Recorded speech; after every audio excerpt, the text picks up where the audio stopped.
కొందరు ఉప్మా చేస్తారు, నాకు ఎప్పటికీ అర్థం కాదు. అందులో 16 పదార్థాలు వేస్తారు. రైతు బజార్లో దొరికే కూరగాయలన్నీ అందులో ఉంటాయి. అది ఉప్మా ఎందుకు అవుతుంది ఏమిటో చెప్పమా అవుతుంది. ఉప్మా చేయడం చేతకానివాడు చేసే పని. ఉప్మా అంటే కేవలం గోధుమ రవ్వ ఏదో ఆ ఉండేది ఏదో అదే ఉండాలి. ఇవన్నీ ఎందుకుంటాయి? తాళింపై పోపై కావాలంటే 2 జీడిపప్పులే, వేరుశెనగ గుళ్ళు తుపాకు గుళ్ళు వేస్తారేటండి. ఉప్మాలో వేరుశెనగ గుళ్ళు ఏంటంటే రుచి తెలియకపోవడం, అదే గడ్డి. అదే వేరుశెనగ గుళ్ళు అందులో ఆ మాటికి అడ్డు తగులుతుంటే చికగ్గా లేదు.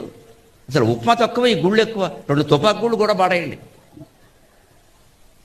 అందులో క్యారెట్ వేస్తారు, కాకిరెట్ వేస్తారు. ఏంటది? అవన్నీ వేయకూడదు. బఠానీలు శనగలు ఇవా? అది ఉప్మాయా? ఒక రకంగా ఎందుకు చేస్తారంటే అది రుచి పాడైంది. ఆ పాడైంది ఎదుటివాడికి తెలవద్దు, అందుకని ఇవన్నీ కలిపి మొత్తం కలిపిస్తూ ఉంటే ఉంటాడు, పోతే పోతాడు.